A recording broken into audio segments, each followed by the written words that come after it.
السلام علیکم ناظرین گرامی، امید کرتے ہیں کہ آپ صحت اور ایمان کی بہترین حالتوں میں ہوں گے۔ آج اس ویڈیو میں ہم حضرت عباس رضی اللہ تعالیٰ عنہ کی پیدائش سے لے کر ان کا حضرت امام حسین رضی اللہ تعالیٰ عنہ کے ساتھ وفاداری اور ان کی شہادت تک کے واقعہ کو بیان کریں گے۔ مولا کائنات شیر خدا حضرت علی سے تربیت و پرورش پانے والے، جنہوں نے فن سپاہی گیری، جنگی علوم، مروجہ اسلامی علوم و معارف، خصوصی علم فقہ حاصل کیا۔ کچھ سالوں کی معمولی عمر تک وہ ثانیہ حیدر کہلانے لگے۔ سیدنا حضرت عباس بچوں کی سرپرستی، کمزوروں اور لاچاروں کی خبرگیری رکھتے تھے۔ ان کی تعلیم و تربیت خصوصاً کربلا کے لیے ہوئی تھی۔ لوگوں کی خبرگیری اور فلاح و بہبود کے لیے خاص طور پر مشہور تھے۔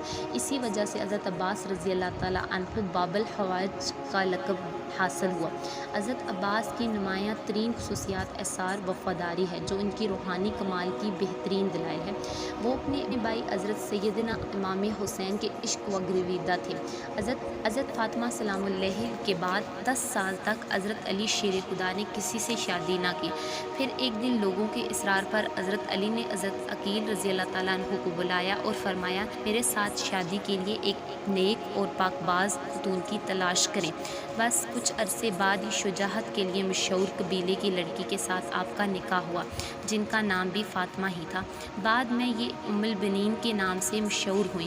امیر المومنین حضرت امام علی کو اللہ پاک نے ام البنین سے 4 بیٹے عطا کیے، جو کہ سارے ہی کربلا میں شہید ہوئے۔ ان بیٹوں میں سب سے بڑے بیٹے حضرت عباس تھے۔ وفا، شجاعت اور صبر اللہ حضرت عباس کو ورثے میں ملی، کیونکہ ایک طرف والد جو کہ شیر خدا تھے اور دوسری طرف ماں بنو کلابیہ سے تھی، جو عرب میں عرصہ دراز سے شجاعت کے لیے مشہور تھا۔ حضرت عباس رضی اللہ تعالیٰ عنہ 4 شعبان 26 ہجری کو مدینہ منورہ میں پیدا ہوئے۔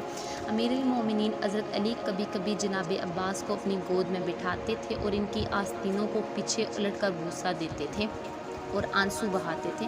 ایک دن ان کی ماں ام البنین اس ماجرے کو دیکھ رہی تھی۔ حضرت علی نے فرمایا، یہ ہاتھ اپنے بھائی حسین کی مدد اور نصرت میں کاٹے جائیں گے، میں اس دن کے لیے آنسو بہا رہا ہوں۔ جناب عباس نے حسنین کرامین کے ساتھ تربیت پائی۔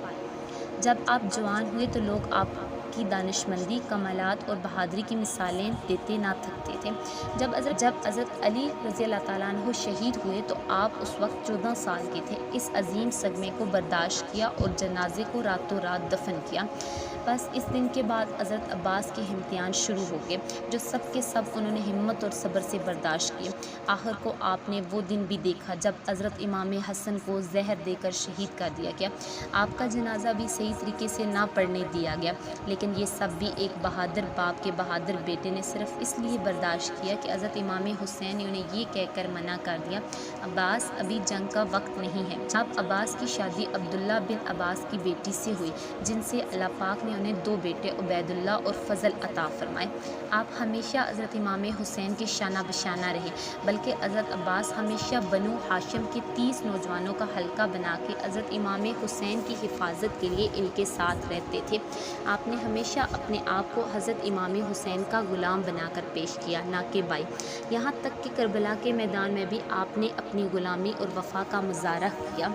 ابن زیاد جانتا تھا جب تک حضرت عباس کربلا کے خیموں میں موجود ہیں ہم ان تک نہیں پہنچ سکتے، اسی لیے اس نے ایک چال چلی کہ شمر کو 4000 سپاہی دے کر حضرت عباس کے پاس لے جائے۔ شمر نے حضرت عباس کو کہا کہ میں ابن زیاد کی طرف سے عباس تمہارے اور تمہارے بھائیوں کے لیے امان نامہ لکھوا کے لایا ہوں، اس لیے تم یہاں سے جا سکتے ہو۔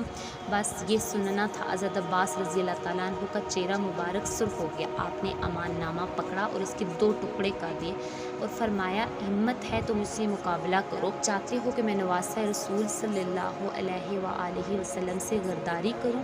چنانچہ شمر اور ابن زیاد اپنے مقصد میں کامیاب نہ ہو سکے۔ پھر کربلا کے میدان میں جب باری باری سب شہادتیں پیش کر رہے ہوتے ہیں، حضرت عباس نواسہ رسول صلی اللہ علیہ وآلہ وسلم عرض کرتے ہیں کہ آقا حسین، اب مجھے بھی اجازت دیں، میں ان یزیدیوں کو جہنم واصل کروں۔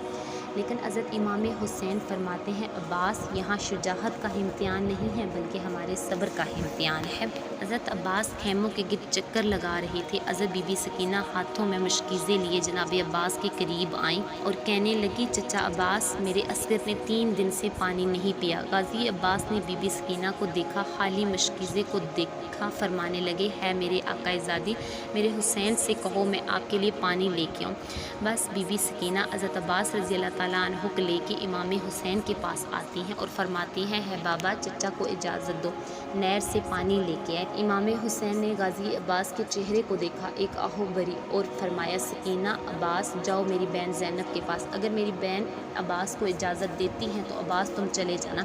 حضرت عباس اور معصوم سکینہ بی بی حضرت زینب کے پاس خیموں میں آتے ہیں۔ جب بی بی زینب حضرت سکینہ کی معصومیت کو دیکھتی ہیں تو یہ کہہ کر حضرت عباس نہر سے پانی لانے کی اجازت دے دیتی ہیں۔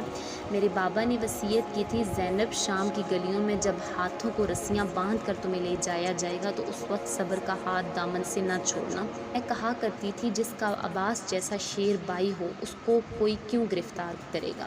حضرت عباس پانی کی مشق لیے گھوڑے پر سوار ہوتے ہیں، ایک ہاتھ میں علم اٹھاتے ہیں اور نہر کی طرف بڑھنے لگتے ہیں۔ تاریخ طبری میں حضرت محمد بن جریر طبری لکھتے ہیں کہ جب حضرت عباس دریائے فرات کی طرف مشکیزہ اور ننگی تلوار لے کر نکلتے ہیں تو اس وقت عمرو بن الحجاج 500 یزیدی فوجوں کے ساتھ دریا پر پہرا دے رہا تھا۔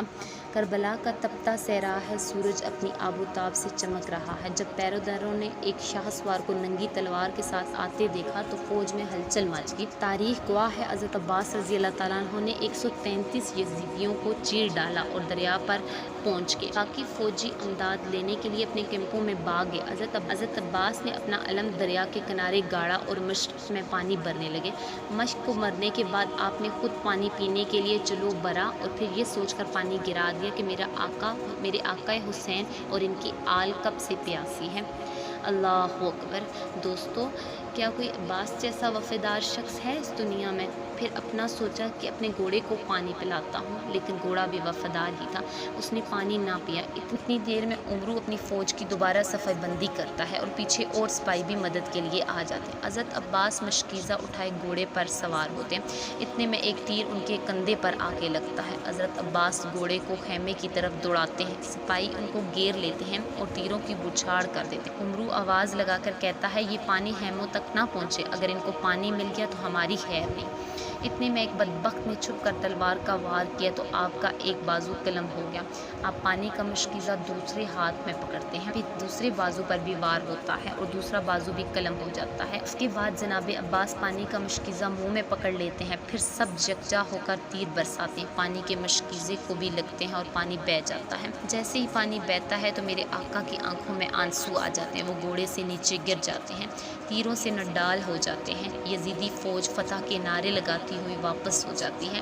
جب حضرت امام حسین حضرت عباس کو گرتے دیکھتے ہیں تو وہ ان کی طرف بڑھتے ہیں اور آ کر حضرت عباس رضی اللہ تعالیٰ عنہ کا سر مبارک اپنی گود میں لے لیتے ہیں۔ حضرت عباس پہلی دفعہ حضرت امام حسین کو اپنا بھائی کہہ کر پکارتے ہیں اور معافی مانگتے ہیں کہ میں معصوم سکینہ کے لیے پانی نہ لا سکتا۔ آپ کی روح مبارک دارالفنا سے دارالبقا کی طرف کوچ کر جاتی ہے۔ اب ساری شہادتیں ہونے کے بعد جب سارے سر گردنوں سے اتار دیے جاتے ہیں اور ان کو نیزوں پر چڑھا دیا جاتا ہے تو صاحب وفا حضرت عباس کا سر نیزوں پر نہیں رکتا اور بار بار گر جاتا ہے۔ فوجی یزید پریشان ہو کر حضرت زین العابدین سے پوچھتے ہیں ایسا کیوں ہے؟ جس پر آپ ایک تاریخی جملہ فرماتے ہیں میرے چچا نے ساری زندگی حضرت حسین کی برابری نہیں کی تو اب مرنے کے بعد ان کا سر بھی حسین کے سر کے برابر نہیں رک سکتا۔ اللہ اکبر۔ یہ سن کر شمر کہتا ہے عباس کے سر کو گھوڑے کی زین سے باندھ دو، لاکھوں کروڑوں سلام ہو حضرت عباس کی وفا پر۔ اللہ پاک ہم سب کو بھی اللہ کے دین کی اور اس کے پیارے نبی حضرت محمد صلی اللہ علیہ وآلہ وسلم اور ان کی آل پاک سے وفا کرنے کی توفیق عطا فرمائے۔ اے اللہ ہم سب کے گناہوں کو معاف فرما دے اور ہمیں سمندر وفا حضرت عباس سے چند قطرے وفا